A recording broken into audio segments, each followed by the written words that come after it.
Here we go. Hi, everybody. Linda Rogley here with the ADDA webinar series. We are so delighted that you have joined us this evening. Those of you who have been on ADDA webinars before notice this is a little bit different format here tonight, and it's a very cool and upscale format, so we're excited that you've joined us tonight.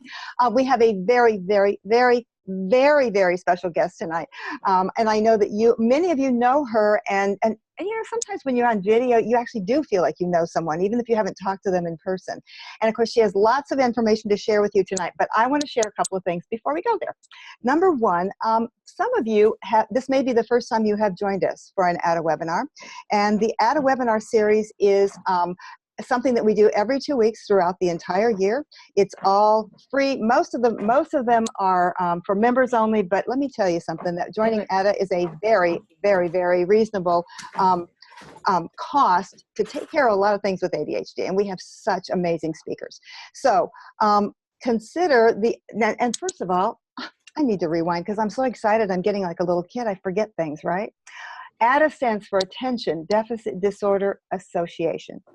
And that means that we are the oldest and the largest support organization, nonprofit by the way, anywhere in the entire world, and we support only adults with ADHD. There are many other organizations that support children and parents, etc., but we take care of the things that adults deal with when they have attention deficit hyperactivity disorder. The H in there we added a little bit because ADDA was created before the H was added in.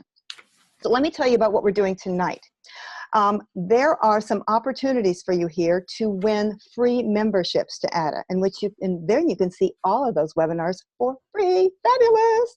And you can also not only hear the live ones, but they're all recorded, as this one is. And if you come in, if you have to leave a little early tonight, or if you know someone who came in a little late, we will have this webinar available as a recorded replay. So don't worry if you have to leave a little early. You won't miss anything. You can pick it up later. But I also want to mention that if you are a member of ADDA, you also have all the recorded webinars from last year and the year before, and I think even 3 years ago. So you can catch up on all that stuff. It's really an encyclopedia of information about adult ADHD. So we are going to have two things going on tonight. One of them is you can donate to ADDA, or you can join ADDA by texting ADHD awareness to this number on your cell phone, 71777. And Janine is going to put that in the chat several times tonight, so you'll have it. The other thing I want you to know is that we are going to have memberships given away today, 10 of them, and we're going to do 2 of them before we even get started. How about that? That means that you get rewarded for being the early bird. How about that? Ta-da! All right, Janine is rolling the dice over there, and she's going to post the names of the people who are winning. So Janine, can you do that? So you can put that in chat so that we can tell people who won tonight? Good. I'm glad that you would love a membership. We'd love to have you. And remember, too, that ADDA, how are we entered? You're entered just because you showed up. How about that? If you're listening by replay, sorry, you're out of luck. But you can still join ADDA. That doesn't mean they can't do that. Door prizes, you bet. Okay. I'll tell you what. Let me read Jessica's bio, and then Janine can get. Yes. Do we have? Chat's going so fast I can't even see it. So congrats. Okay, Brian. Apparently Brian won. Who else won? You got to tell me who won, guys. Okay. I don't know. Somebody else won, though. 2 people won, so congratulations. However, let me just get on with, let's hear from Jessica, shall we? Let me tell you about her. She's going to tell you a little bit more about her, but just as the official bio, Jessica McCabe is the creator and host of How to ADHD. That's a YouTube series. I'm sure you know that. It's committed to educating and supporting ADHD brains all around the world.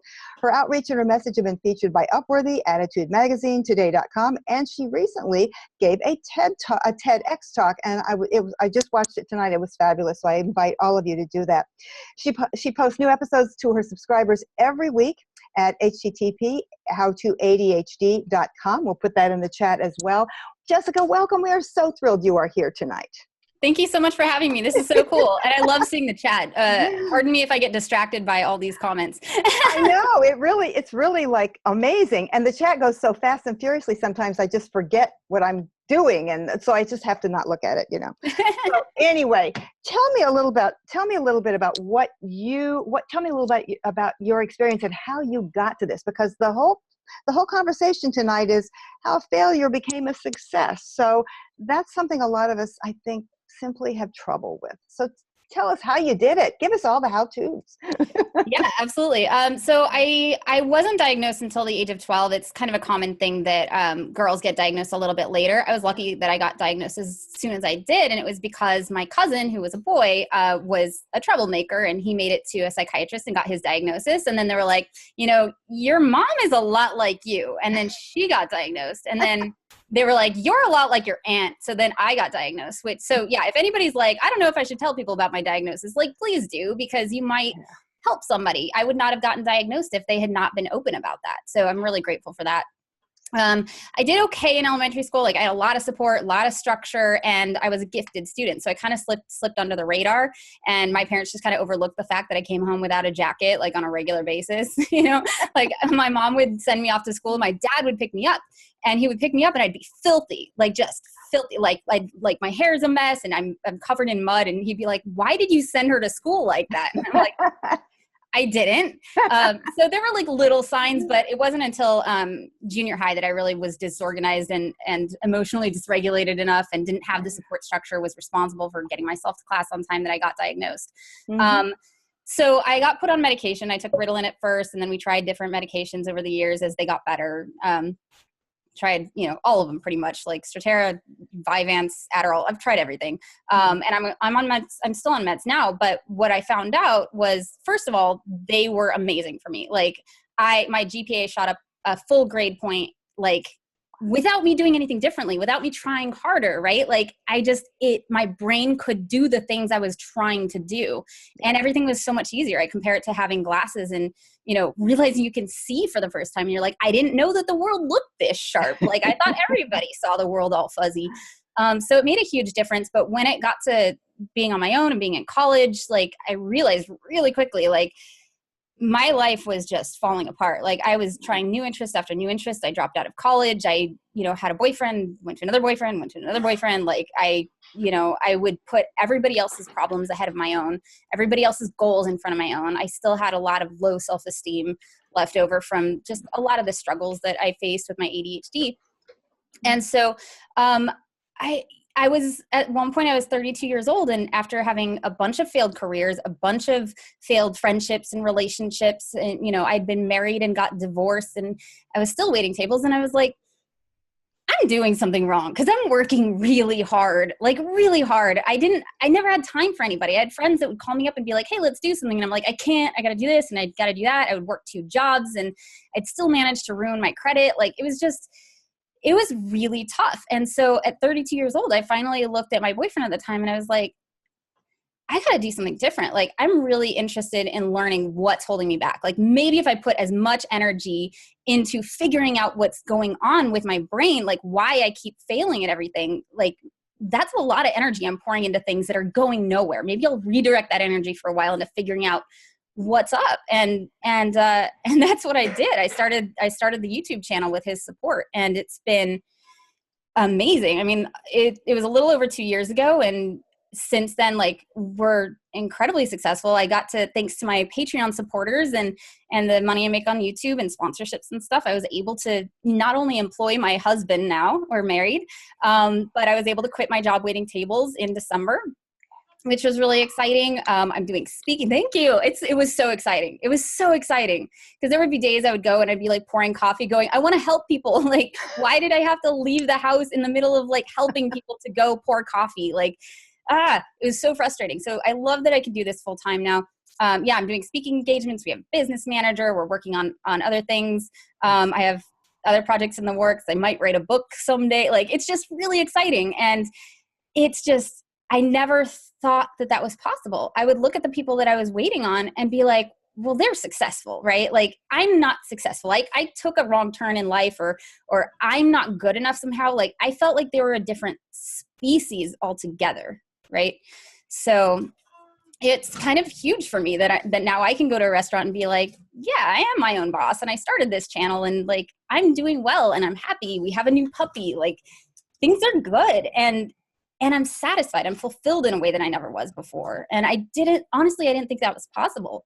I thought I was just doomed to a lifetime of failure and not really feeling satisfied with what I was doing or who I was with or who I was, So But something changed though. Something changed in there. So because it's almost about optimism and pessimism and believing in ourselves. And we've been pushed down so many times over and over. Well, we do it to ourselves, right? We kind of push ourselves down. So how did you make that transition from this to this to this? it was really hard, and it took a long time. Like, Yeah.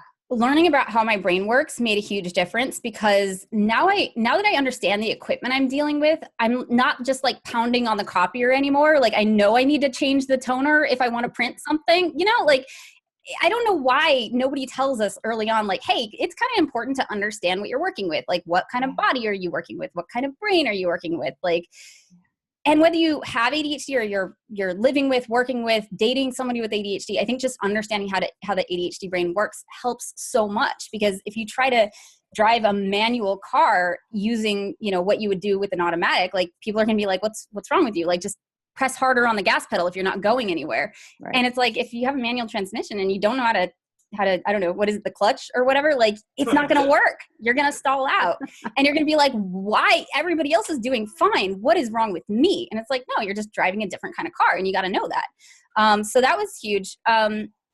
So the show, like, everything that I learned doing the show, putting out these videos every week, like, I'm not even sure why I put them online. I was just like, maybe they'll help somebody other than me too. Like, if I'm going to do this work, I might as well put them somewhere I'll remember where it is. And like, if it can help other people, great. And so it became a lot bigger than I expected. But I was still dealing with all my ADHD challenges. I was still dealing with procrastination and perfectionism and anxiety and low self-esteem. And more importantly, I was still expecting myself to fail. And I didn't realize that until like, maybe 9 months into the show, I finally failed, like, hard. I hadn't even written a script by the time it was supposed to have been shot and edited. And I was like, they're going to see me now. Like, I don't know what I'm doing. I failed. And my brain was like, yep, that's it then, like, that's the end of it. So I think I have a clip from that if you want to show them. This was the video from 9 months into the channel. All right, here we go. Whoops. Oh my goodness. Hang on just 1 second. I think I'm at the wrong end of this thing, but just give me 1 second because I don't want to start at the end. All right, we're going to share the screen here, and we're going to go back. Hang on just 1 second. I know this is craziness, but remember, guys, I warned you that this is the new thing for all of us. So it's the new thing. Oh my God. All right. I promise you I'm getting there. I promise you. I just need to go back all the way to the beginning. All right. Now we can play it. I promise. By the way, hi, Patreon brains. I know some Patreon brains are in the chat, some brains from the channel. Hi, guys. I just want to say hi. Good for you. All right. We're going to share it.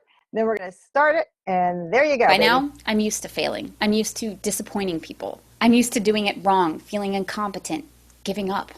Doing this show has been a challenge for me because as much as I love doing it, every week there's this sense of impending doom. This voice in the back of my head saying, you can't do this. You'll fail. You've gotten lucky so far, but eventually it'll all come crashing down. You're just going to quit someday, just like you always do. Think of whatever you're trying to do. Whoops. Next one. We're coming back. All right. Sorry. But yeah, that was about 1.5 years ago. And the only reason that I'm successful is that I didn't give up when I failed then. Like, I thought that was the end of the road. And you know what kept me going was talking about it. Like, instead of just going, well, yep, that's right, the voice is right. I was like, well, this would actually be something appropriate to talk about on the show. And then suddenly I had an episode and I had something to talk about, and I talked about it. And the encouragement that I got back, like, first I tweeted about it, and the encouragement I got back was what kept me going. Right? Like, nobody cared that I was going to be a few days late on the episode. Like, it didn't erase everything that I'd already done for the show. And I didn't know that. Like, I used to think that failure was the opposite of success. Like, if you fail, that means you didn't succeed, and therefore go do something else, or maybe you'll never do anything with your life. But saying it out loud made me realize, like, how ridiculous it is. Like, it just sounds ridiculous to be like, well, that's it. I failed this week. Everything's ruined. Might as well pack up and go home. And sometimes the thoughts that you have in your head, you believe them until you put them out there and you realize that's dumb. Like, that voice is wrong sometimes, right? But I'd never challenged it before. And this was the first time I really did. So yeah, I mean, what I learned is that's what's important. Like, not if you fail or how many times you fail, because it's gonna happen, and it happens more to ADHD brains than not ADHD brains. Because our brains work differently, because we're working with equipment that the world doesn't, teach us how to use, because they don't know either. And because we're interested in so many different things, like we try new things constantly, and we're not great at routines. So like we're constantly reinventing everything. So and doing things differently. And it's just kind of a recipe for failure, but that doesn't mean that we can't also be successful. So yeah, for me that week, like what got me back in the game was getting support from the community, and it touched me and meant so much to me. And it was so powerful that I did some research on it. And then I made a video about how important encouragement is for ADHD brains, because we fail so often. So I think we have a clip from that as well, where I explain what I mean by quarters of encouragement. Absolutely. And I will be a little bit better this time. How about that? A little faster. There we go. In life, go to school, find a good relationship, start a career, whatever. As an old school arcade game, when you fail or get corrected or whatever, it's like you lost a life. You did something wrong? Cool. Now you know. Use another life and try again. No big deal. But if you fail too many times or get too many corrections, pretty soon you're all out of lives. That's game over. What now? Do you go home early? No. You put in another quarter and keep playing. Of course, you have to have a quarter. In life, that quarter is whatever gets you back in the game when you get discouraged. Maybe most important, don't let anybody steal your quarters, make you doubt yourself right as you're about to try. If they criticize something you did, don't forget the parts you did well, especially if that critic is you. Okay. Nice. So those were two clips run together. So those were two cuts. The first one was me explaining the quarters, and the second one was I gave some advice during the video of like what you can do, because obviously you'll not always have somebody around to give you a pep talk when you need it. Like I wish we could, right? I wish that we could have just like hire somebody to follow us around and be like, you did that right, you did that right, right? But we don't have that luxury. So what do you do? One of the things that I did for myself was I started a notebook called Inspiration for a Rainy Day. And that was actually something that I started at the very beginning, because I knew this was going to be hard. I knew there were going to be days that I didn't want to do it, or I didn't feel good about it. And so anytime somebody gave me like any sort of encouragement about what I was doing, I would write it down in this notebook in my phone. And I knew, and I did, when I went back to it, when I was having like a really hard day, when I was like, I don't know how to write this. I don't even know what I'm doing. Why am I doing this? I would read that notebook and I'd be like, this is why. Right. And I still have something like that. And now it's stories of how I've helped people. And that's even more powerful. But you've got to find whatever works for you. It can be things that people have said to encourage you. It can be, this is something I love, is I created a reverse bucket list. Like anytime you're like, I'm never going to accomplish anything, like seriously sit down and write a list of all the things you've already accomplished. And it's amazing. Like, and especially for ADHDers, sometimes there'll be things where you're like, I could see this being on somebody's bucket list for sure. And I've already done this, right? Like that's pretty cool. I let go of friendships that made me feel bad about myself. I used to tolerate those a lot because I used to think, well, they're right. And now I don't. Now I'm like, you know what? Even if they're right that my house is messy, or that I'm having a hard time with this, or, why can't I be on time? That's not helpful. Like, I know that I struggle with these things, right? Like a good friend is not going to constantly point that out to me. A good friend is going to be like, what do you need? How can I support you? Like, please don't be a jerk and call me if you're going to be late. They're not going to let you just get away with stuff, but they're also not going to make you feel bad for things that you struggle with that you don't have control over. Right. Like I realized at one point, it's not our fault that we have these challenges. It's some days like we slip up and we aren't perfect at managing them. Right. I will give them that, but that's not intentional, right? It's just like, we can't be perfect all the time. We can't completely mask our symptoms from the entire world all the time. And nor should we have to. Like, this is how we are. And we have a lot of amazing qualities as well, every one of us. And so the focus shouldn't just be on our faults. There's a rule that experts recommend, which I love, which is give a kid with ADHD 3 encouragements for every correction. And I think we need to do that for ourselves too. Let me see. Oh yeah. And the stealing our quarters. Yeah, we do that a lot, right? Like we don't even question it. If we're like, oh, you messed that thing up, it was terrible. Like we just believe it. We don't usually stop and go, yeah, but what did I do right? Right? Absolutely. Like I had a therapist once and she was brilliant. She was like, write two lists. One is what's not working and one is what is working. Mhm. And I was like, I don't think I've ever stopped to consider what is working. I'm just like, that's wrong. That's wrong. Got to fix that. Got to fix that. So yeah, I think that encouragement is so important. And I have to confess, I still fail. I'm failing on a whole new level. I know. I'm sure you're shocked. No, but I used to think that people who were successful never failed. Like they had somehow magically figured everything out and they looked, you know what it is? They looked so together, but never judge somebody's outside by your inside, right?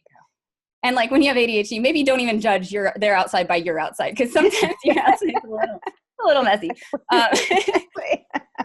But yeah, I'm failing on a whole new level now. I missed an entire chunk in my TEDx talk.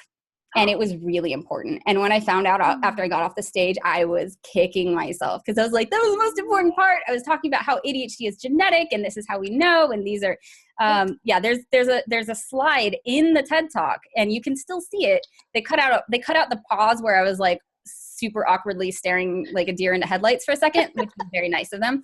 But you can still see the slide of all the, what is it? The slide about it in the talk. So yeah, if you want to play that clip, it's very clear what I'm talking about and not talking about. Okay. All right. Hang on just one second. Let's get back here. We'll share the screen again.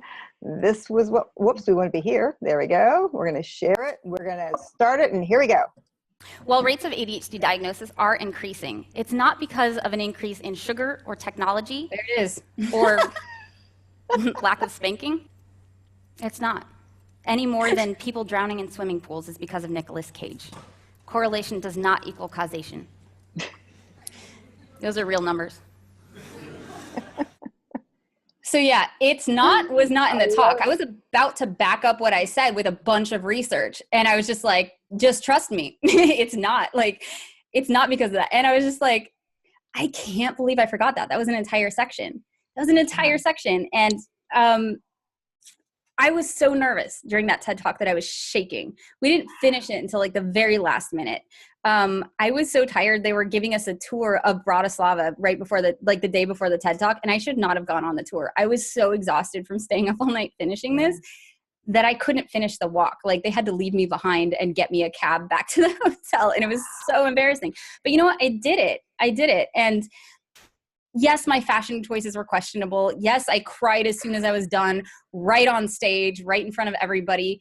But you know what? I got a standing ovation. And that talk has been seen over 10 million times. And I get messages all the time that it has saved lives. It has saved marriages. It has made parents understand finally what their children are going through for the first time.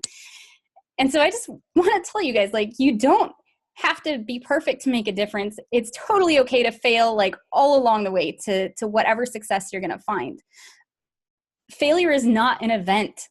It's not a person. Failure is not a person. It's an event. And it's not the end of the road. It's not some permanent mark on your record that says that you're just a worthless person. It's something that you push through, right? It's a roadblock.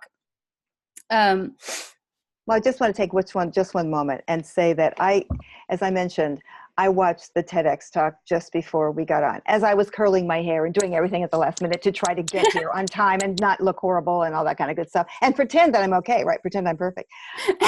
But what I noticed, Jessica, is that even during the TED talk, you were emotional and that made it real, because I believe that ADHD folks have a level of authenticity that's rarely seen in the linear world, if you want to call it that. So I, for one, and I think I'm not alone, appreciate your candor and your willingness to be vulnerable. So thank you for that, because that clears the way. When you mentioned that, I just got chills. So I just want to thank you from all of us.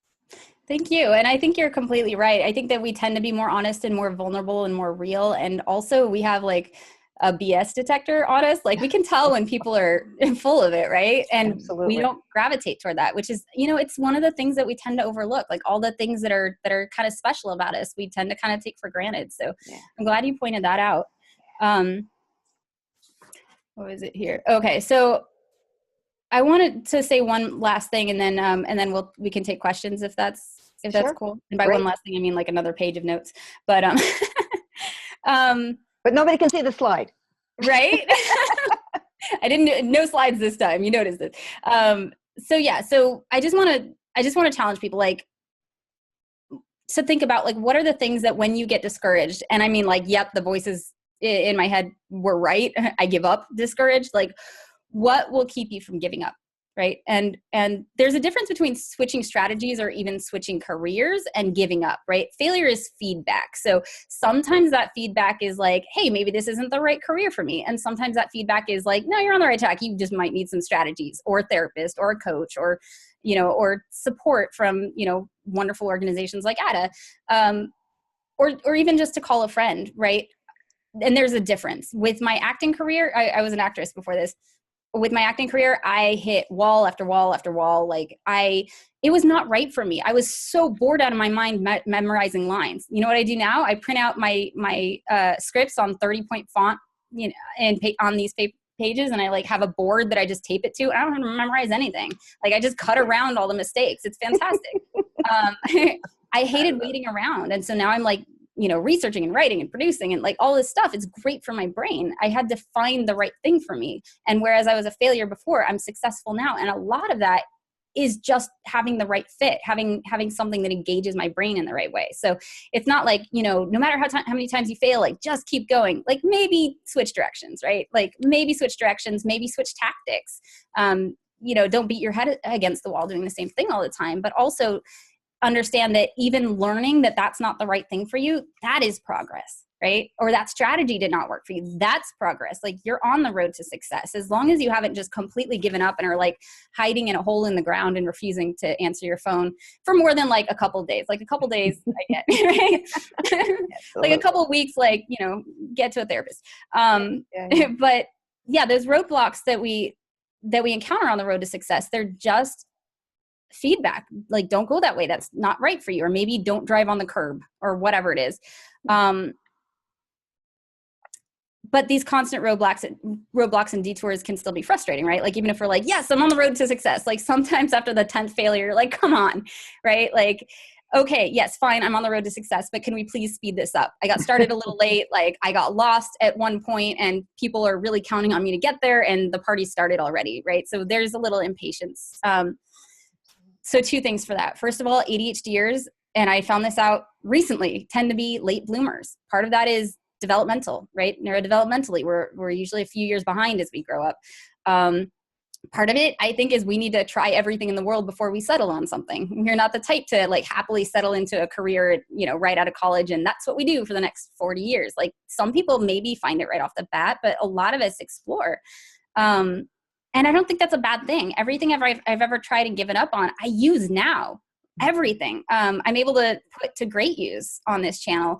And even Edward's like my producing partner and husband, he's like, thank God I learned to do 3D that one time, because apparently you want to do that now.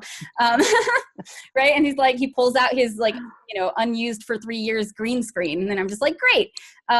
It's not a loss. Like, it can feel like such a waste of time to do all this exploration, but we're like, we're not like, I don't know, we're not straightforward workers. We're like the bees that go and pollinate everything. Like, ooh, new ideas over here, and I'm going to take them over here. And that's a really valuable thing. We don't always think about that.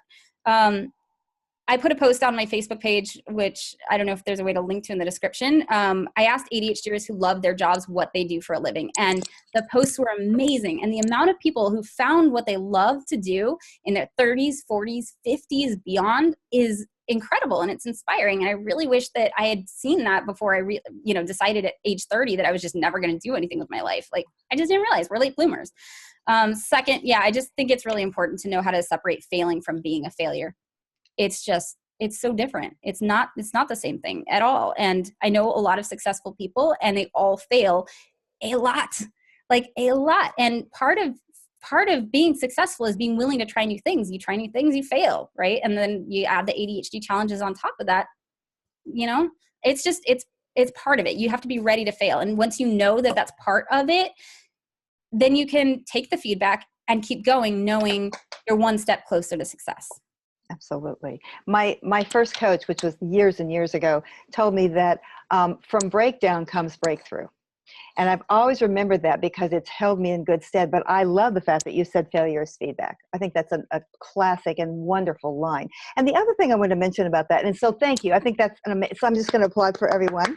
Thank you so much for sharing that with us. And I also want to mention that sometimes it's hard to tell the difference between almost breaking through and just beating your head against the wall and getting a bloody forehead. You know, it's really hard to tell the difference, especially for ADHD folks.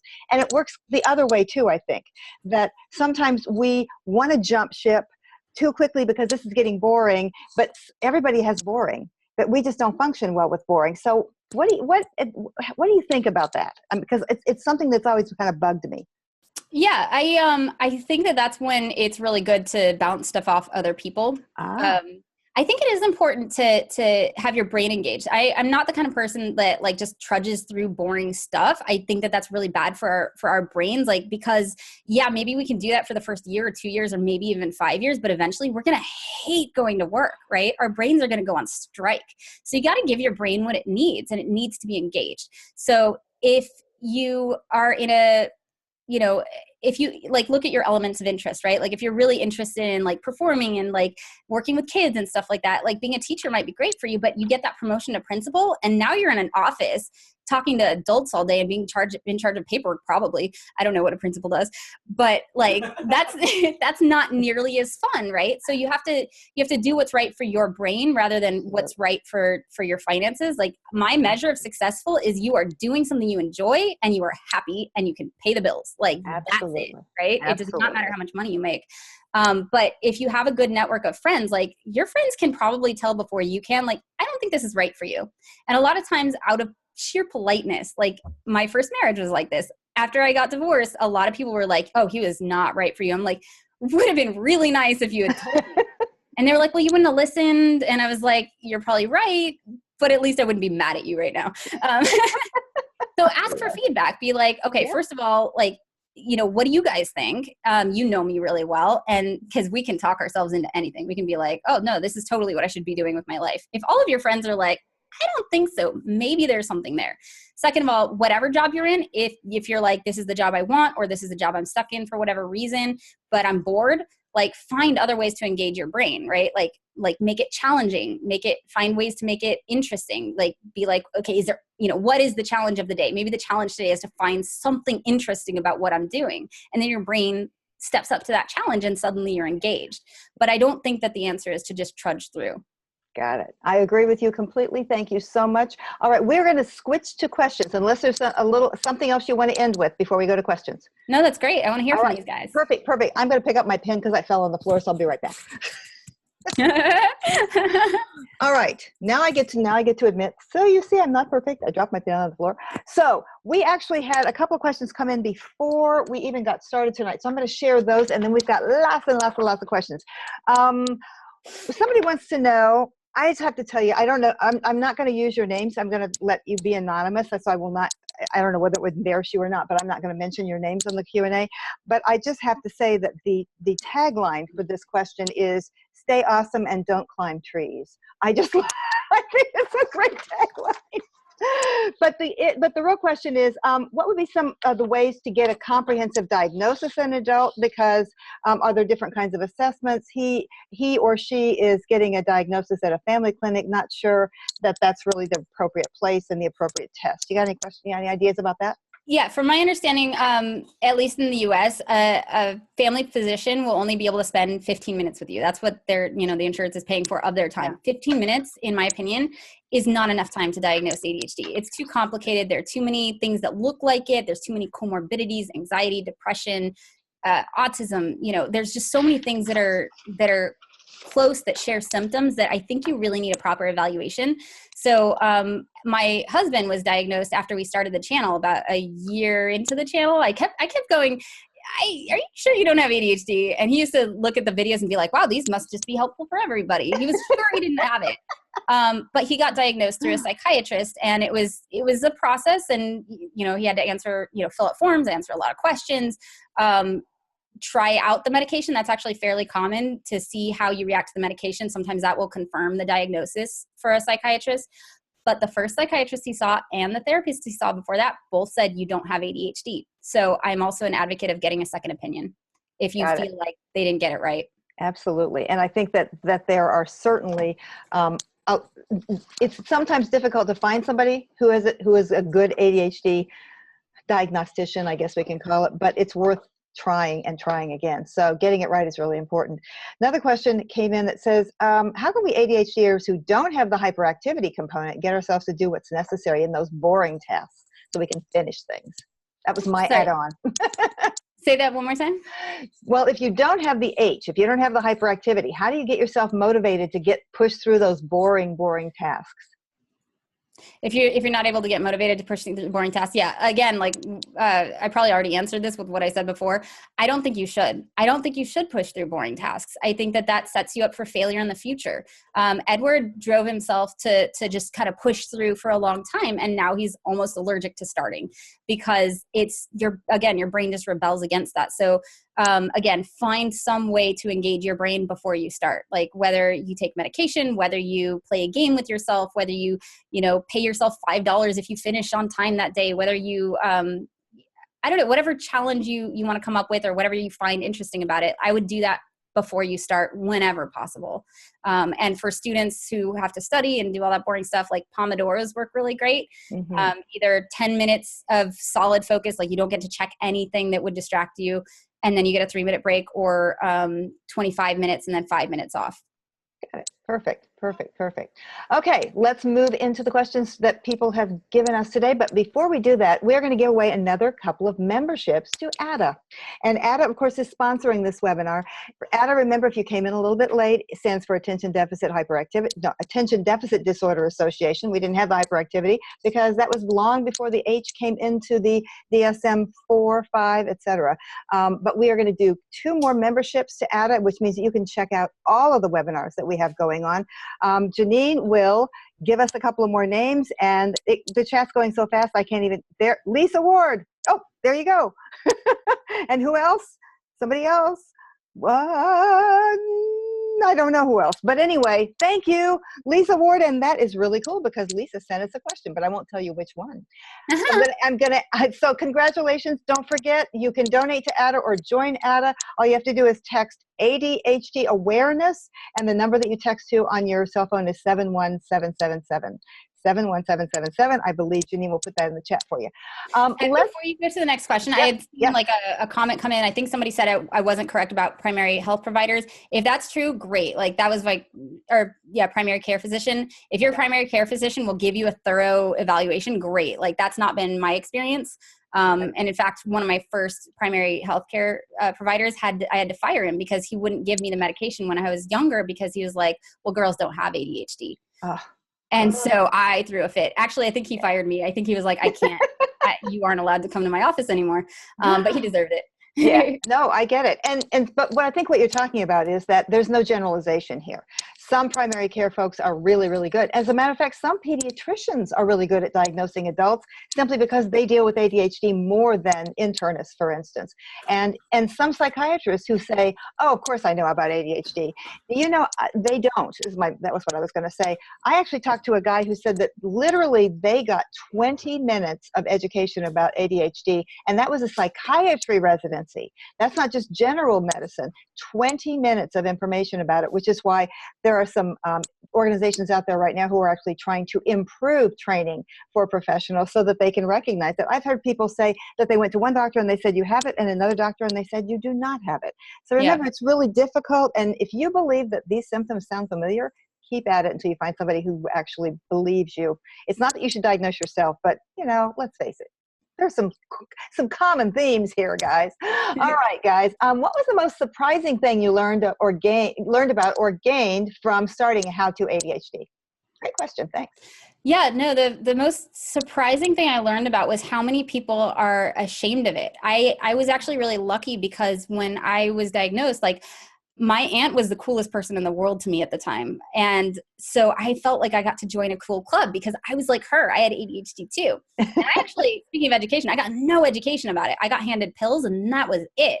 So, I mean, on the one hand, I'm kind of glad that I didn't know how serious it can be because I was just like, oh, it's just a fun label. I really didn't know.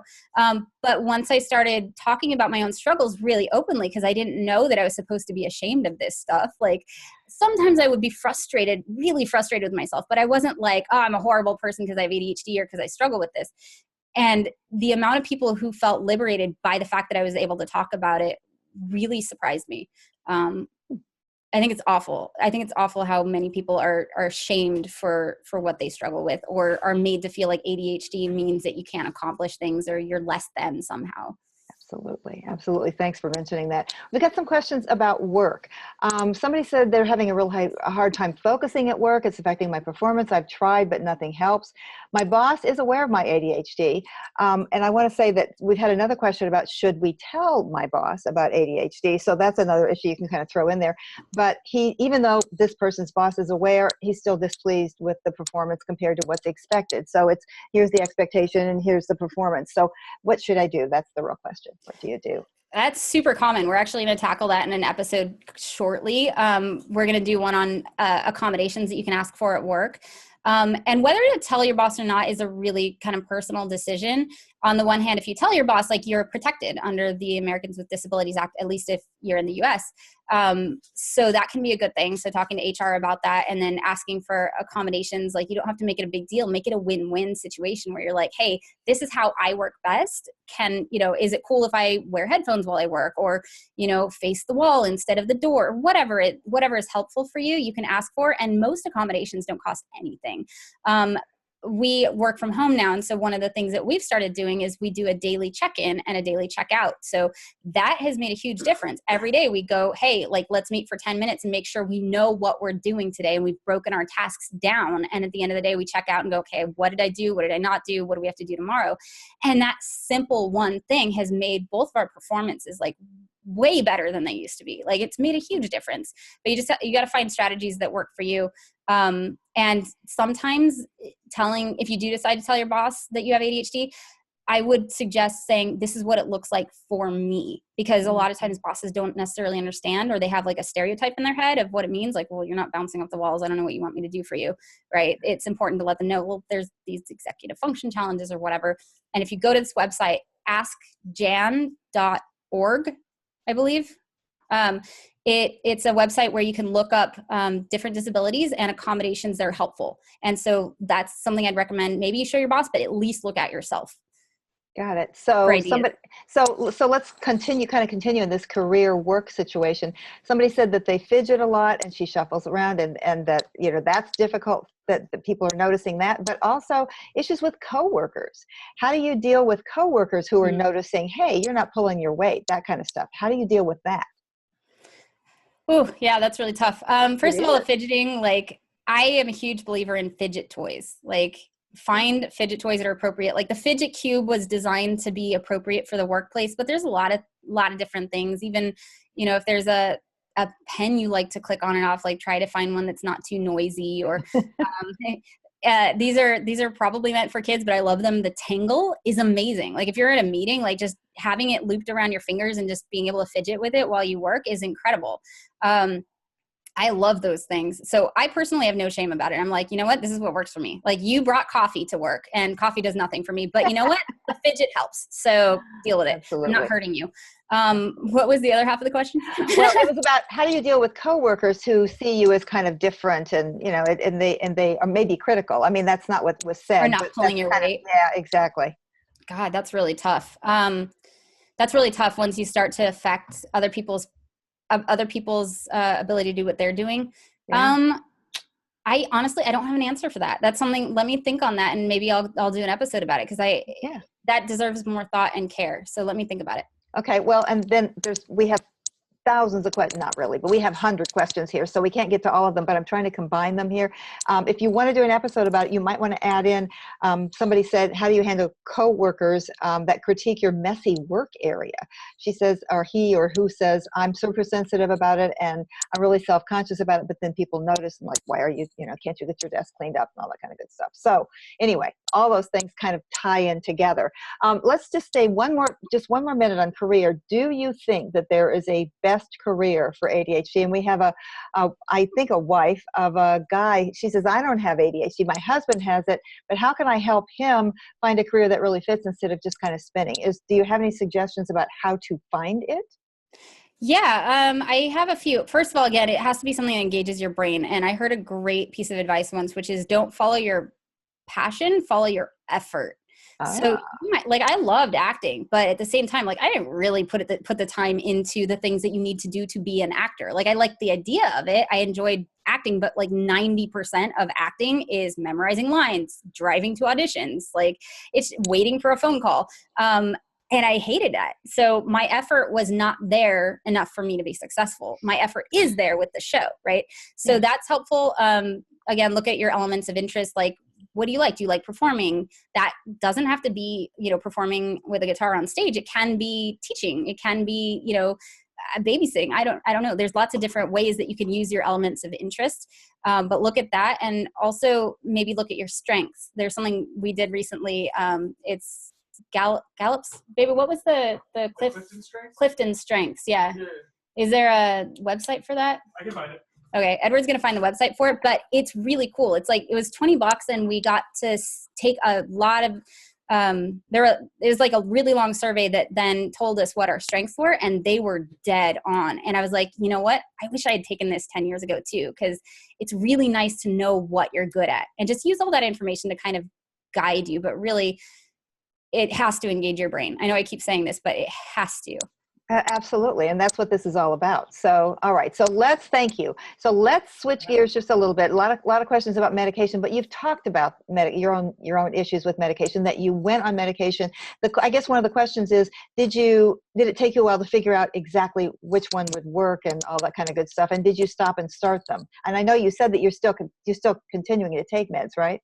Yeah, I went as an adult at one point. So a very well-meaning boyfriend was like, you shouldn't be taking those. They're probably bad for your heart. And I was like, okay, you're smart. So I went off of them, and like over the course of 3 months, I gained 30 pounds. Like I lost my job. Like I started stand-up comedy, which is arguably not the best career choice. I'm glad I did it, because now, I'm able to use some of that comedy in my show. And actually the show kind of came out of that, because my comedy ended up being about my ADHD. That was my stand-up set that I created. I had to take it down because looking back, it was actually incredibly like offensive. Like it was just very based on stereotypes because I didn't know any better. But I do now. And so I do better. Okay. So it's gallupstrengthscenter.com. And like, yeah, we just did the $20 one. It's like, it gives you your top 5 strengths. And I thought that was plenty and really powerful. Mm-hmm. Yeah. And just in that, well, just so you know, there's also the VIA survey. So it's viasurvey.org. Yes, that's also really good. And that's free. And it also gives you, I think it'll give you all 24, but you only pay attention to the top 5 or 6. And I just want to mention that because since I'm trained as a VIA coach and I do a lot with positive psychology, I just want to mention that when you look at those things, most people go, oh, well, what's my worst strength? And they go right to the bottom of the page. And of course, it's like, yeah, exactly. It's like, no, we're going to focus on what's going right. Just as you said earlier tonight, let's focus on what's going right and focus on that. And we get more of that.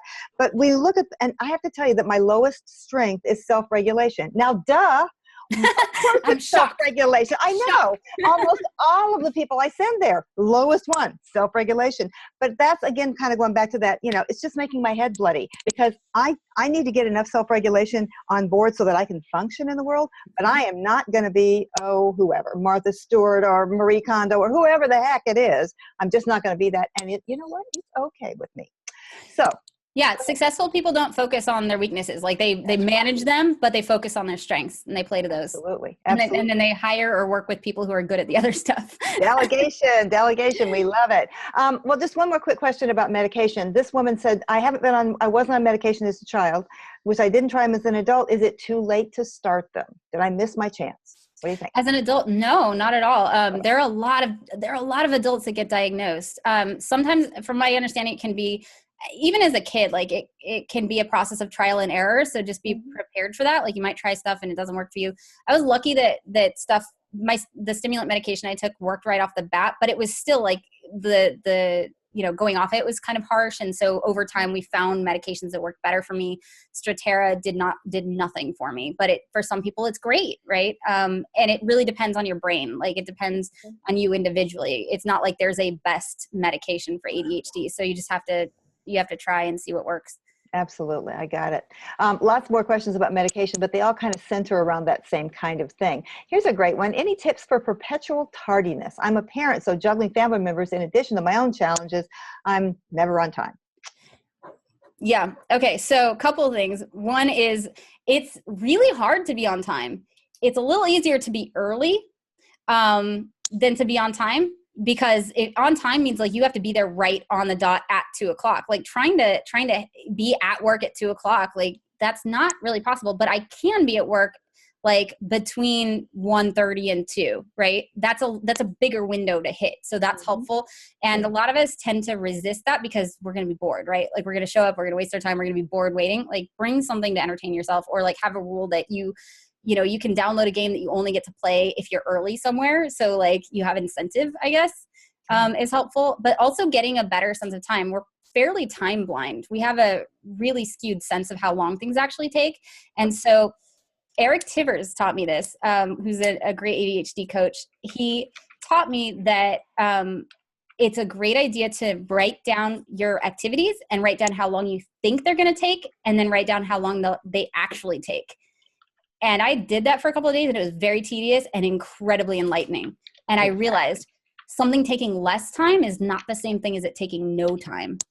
So if I was like, well, I'm just going to take my dog out to pee real quick instead of taking her on a walk, that still takes 5 or 10 minutes. It does. So exactly right. Exactly right. Somebody wanted the VIA link. I just put it in chat. I just typed it in chat. Sorry, I wasn't looking at you guys.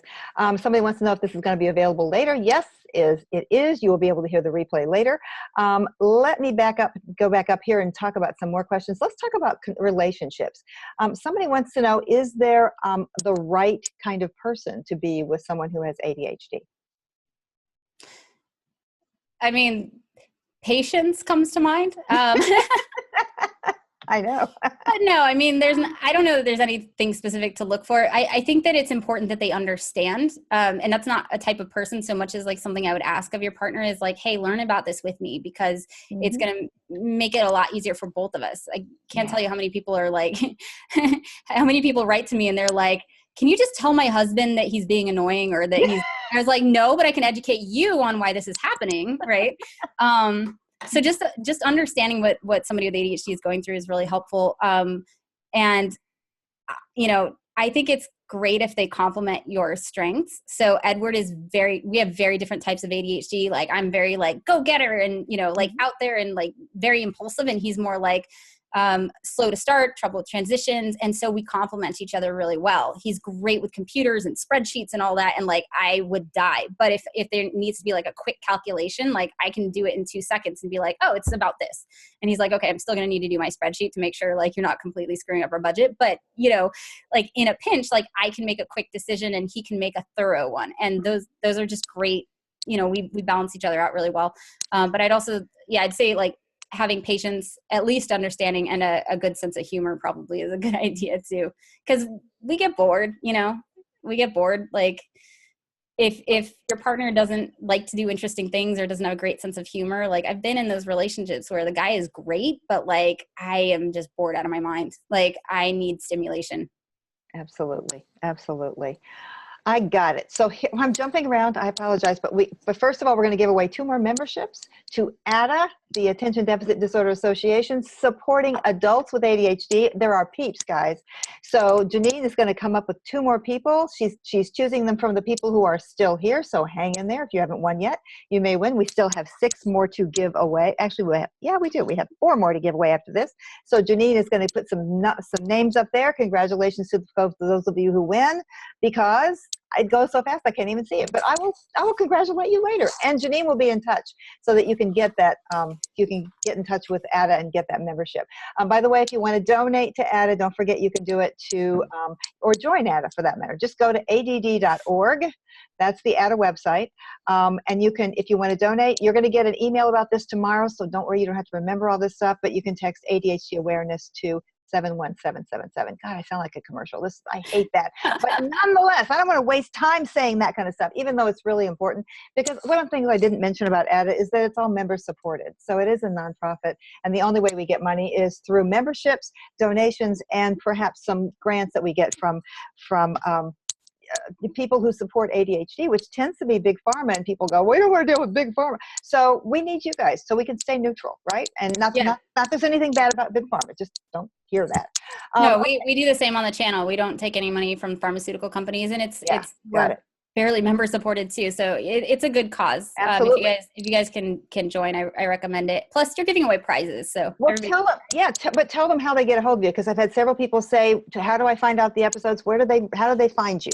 Oh yeah. So our website is howtoadhd.com. It's going through a revamp right now. But I will tell you guys this because it's not completely open to everybody yet, but we are building out forums. So if you guys are interested in, chatting about the videos or whatever, I think Scott is actually in the chat right now. Scott, we had a volunteer build out our website and he just opened up the forums. So, cool. He just left. Oh no, baby, do we have the link? Okay, Edward's gonna get the link to the forums. There it is. I see it. Superbrain is our wonderful community manager, by the way, who has helped from almost the beginning of the show. So yeah, if you see her popping around, like she can answer questions too. Got it. Perfect. Okay, so somebody wants to know, what's the weirdest thing you've ever hyper-focused on? Very personal question. Very personal. Oh my goodness. Do we really want to answer this in mixed company? Edward, do you know?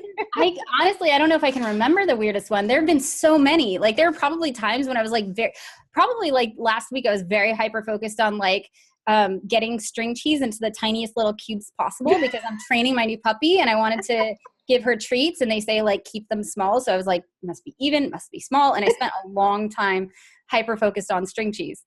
But I can't promise that's the weirdest. Well, but it may change day to day, right? And you might not remember the weird. I mean, it's a spectrum, right? It's a spectrum just like ADHD. Yeah. Baby, can you get the puppy? Yeah, bring the puppy. We want to see the puppy. Pet is such a sweetie. Somebody wants to know, does having a pet on your lap help you focus with such things like reading? I hope this is not off topic because I have ADHD and I'm trying to find ways to help me focus, which I love that. I love that secondary comment. Do you think a pet on your lap helps you focus? Do I think a what? It cut out for a second. A pet. Oh, yes. Yes, absolutely. Sorry. Well, okay. It depends on the age of the pet, probably. My puppy does not help me focus. My puppy is very distracting, mostly because she's trying to bite me half the time.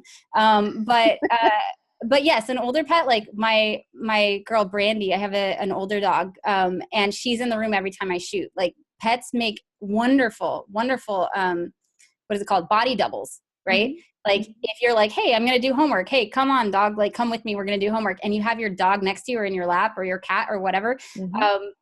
You remember when you see them there, like, oh, right, I'm supposed to be doing homework. Right. And they're non-judgmental. They're not going to be like, why are you doing your homework? But they're there to keep you company while you do it. Got it. So a question, is the puppy coming? Yeah, the puppy's coming. All right. There's the puppy. I'm going to show you the puppy. All right. Good. We want to see this baby. This is Chloe. Oh, what a sweet puppy. Oh, and I wish we could smell the puppy breath too. I know. She's so sweet. I already brushed her teeth. I'm kind of obsessed. I'm such a mom already. I'm like, okay, has she had her breakfast? Has she exercised? Oh, what a cute. She needs a nap. Adorable. Well, of course, she's a baby. She's a long puppy. Oh my goodness, she's adorable. How big will she be when she's full grown? Do you know? About 15 pounds, and we're training her so that she can go to meetups and stuff. So she does tricks. Chloe, touch. Good girl. Oh, wow. That's wonderful. So you go to meetup groups and you talk about ADHD, and is that we haven't yet, but we're gonna start doing meetups. Whenever we travel too, we always do one. So we've done meetups in Costa Rica and I don't even know where else. Like anytime we travel anywhere, we're like, let's do a meetup. And it's just really informal. We put it out on Twitter or Facebook, like, hey, come hang out. Yeah. Cool. Eventually they'll be more organized, I'm sure. Oh, that's fine. Well, somebody wants to know, when did you finally figure out when you were going to be able to make this a career? At what and how did you get people to tune in? I guess that's a good question about the channel, at least. Yeah. Honestly, like it really accelerated a lot after the TED Talk, which was wonderful. Yeah. At first it was, I was begging a lot. Like I would wait tables and I'd be like, here's a glitter bottle for your child. Please subscribe to my channel. Like it was, I asked for every subscription at first. Like I did giveaways. I did like Amazon giveaways. Like, please, anybody like sitting at home wanting an Amazon giveaway, like hopefully you're a mom and you have a kid who might have ADHD, like come subscribe to my channel, win a prize. I love it. It was only watch a video. I couldn't ask them to subscribe. Yeah, it was just watch a video. So it was very much like I was paying a lot of money to get people to please come watch the videos at first.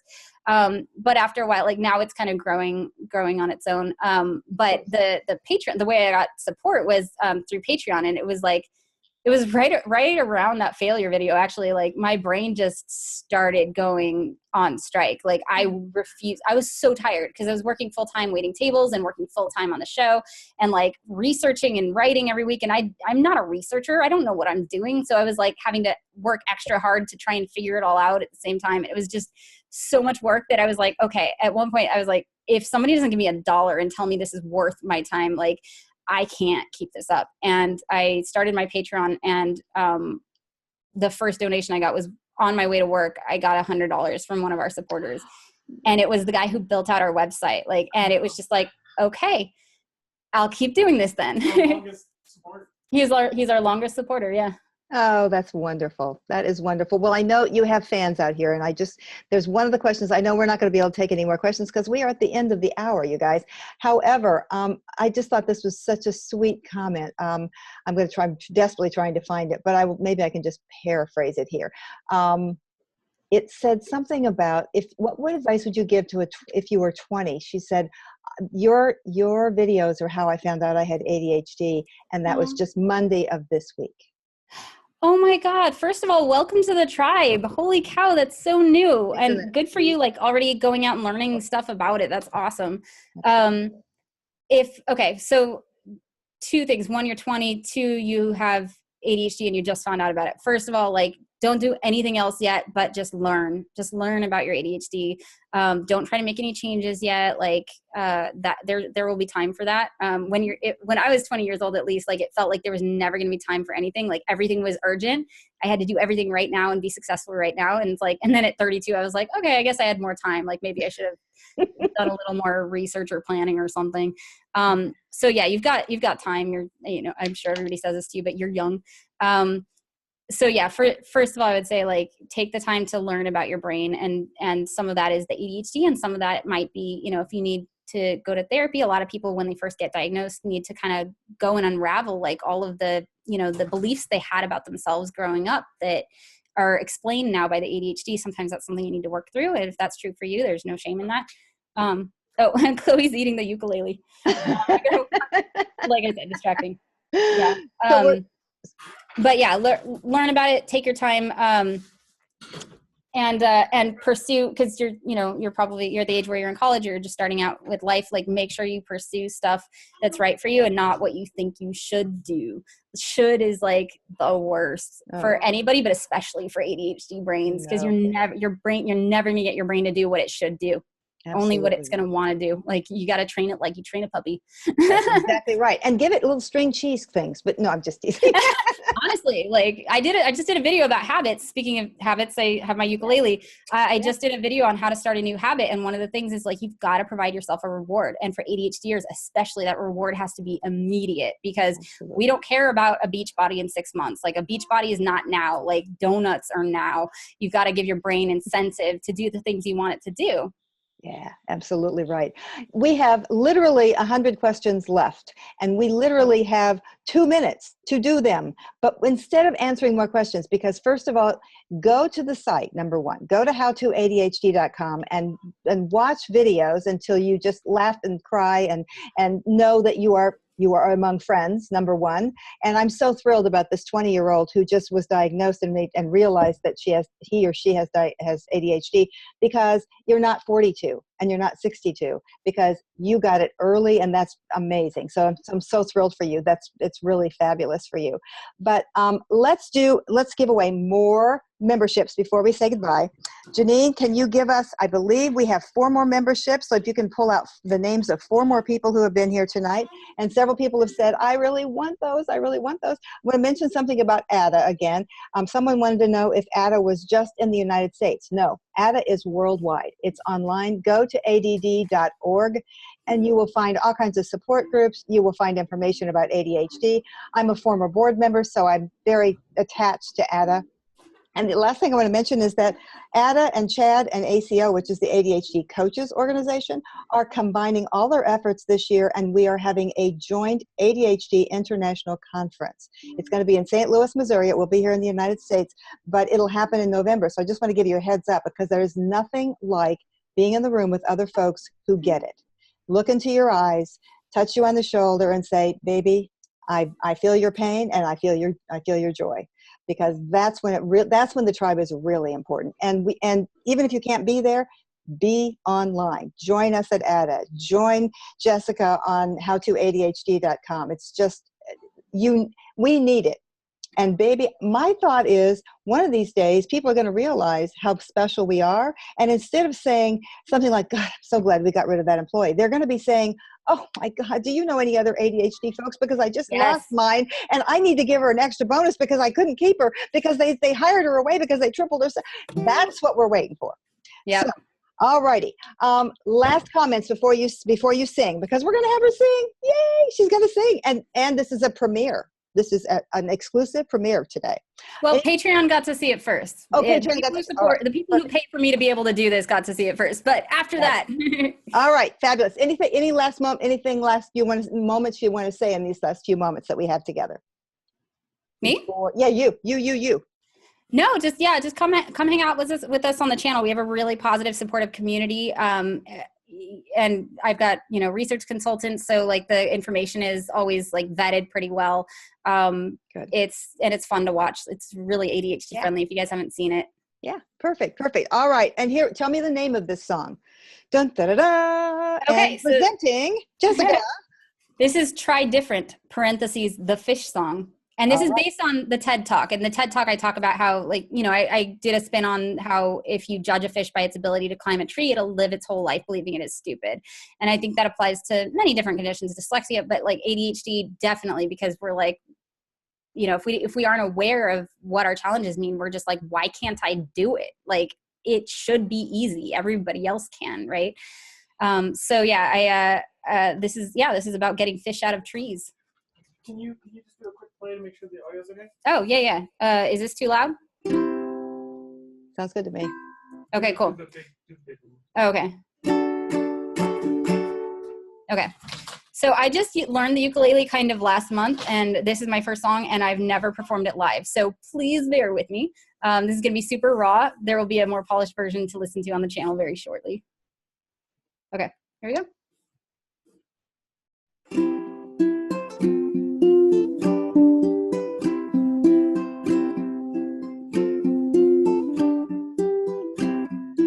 Alone I was a fish trying to climb a tree, feeling stupid and discouraged by all the monkeys looking down at me. No one said they were above me, but I could see, and it only proved how easy climbing trees should be. But no matter what I tried, it hurt my fins to climb 2 branches back for each one up, falling farther behind. Till one day down at the bottom, I turned from the tree, and for the first time saw the ocean and a fish like me.